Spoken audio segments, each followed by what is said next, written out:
For the longest time, we had some cultural gatekeepers. Those were record labels, radio stations, record stores, and music magazines, and to a certain extent, after a while, video channels, MTV especially. Mm-hmm. And they were the filters. They determined what made it to the general public. When the internet came along, those cultural filters, gatekeepers, lost almost a tremendous amount of their effectiveness and their power, because everybody could get any song they wanted wherever they happened to be, whatever time of day, on whatever device they happened to have. So everybody became their own music director. This was great for the fan, because it gave them all the power. But it was also a bad thing for the fan, because all of a sudden they were exposed to more music than anybody could ever get through. And a lot of that music wouldn't have made it through the filters in the old days, because it just wasn't that good. Just because you make music does not mean you deserve to be heard. You have to deserve people's attention. And that has created a real glut of music right now. And we aren't going to see what we used to have in the day, the idea of consensus. So when I was in grade 10, there were 30 people in the class. 3 of those people were country music fans, 7 of them were pop music fans, and the other 20 were Kiss fans. And they were Kiss fans because the radio told them that Kiss was the greatest band in the world. Magazines told them that Kiss was the greatest band in the world. You went to the record store and there was Kiss records up front. So Kiss had to be the greatest band in the world, because that's what the cultural filters were telling you. And you believed it. And we all agreed upon it. And Kiss became the biggest band in the world, as far as we were concerned. That sort of thing is what sustained the music industry until the internet came along, when the idea of consensus, because everybody had their own choice, broke down. And now everybody thinks they're an expert in music. There's nothing wrong with that. And they surround themselves with the music that they like, rather than what the idea of what's everybody else listening to has diminished. It's what I want to listen to. And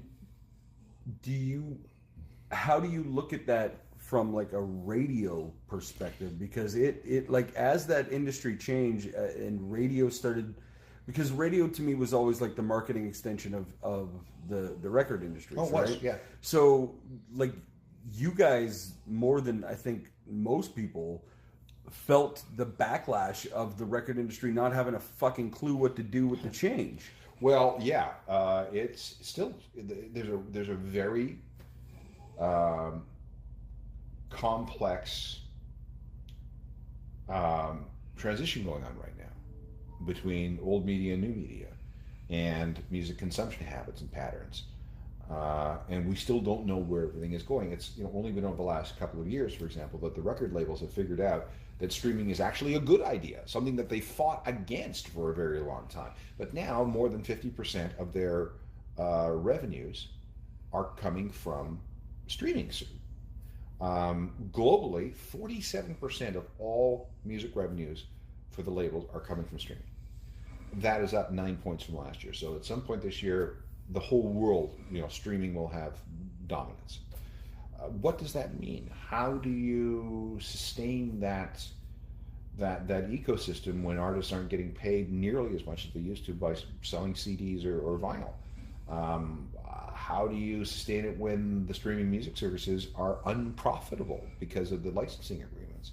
It's a very strange time, and radio is still very powerful, very profitable, very popular. I mean, 88% of the Canadian population listens to music every month. That's pretty good. Mm-hmm. People like it because it's free. People like it because it's uncomplicated, and they've grown up with it and they know how it works, and they can get it just about anywhere.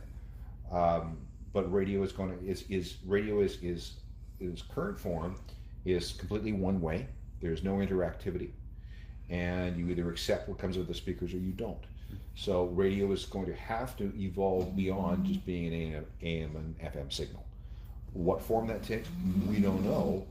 We could jump into something now, but 6 months from now, something will change, and it could be completely different. For example, everybody right now is kind of holding their breath. What does 5G connectivity mean? It means really, really fast connectivity. Really, really, really, really, really fast connectivity. Okay, what's that going to mean? We don't know, because outside of South Korea, there's no networks yet, but it is coming.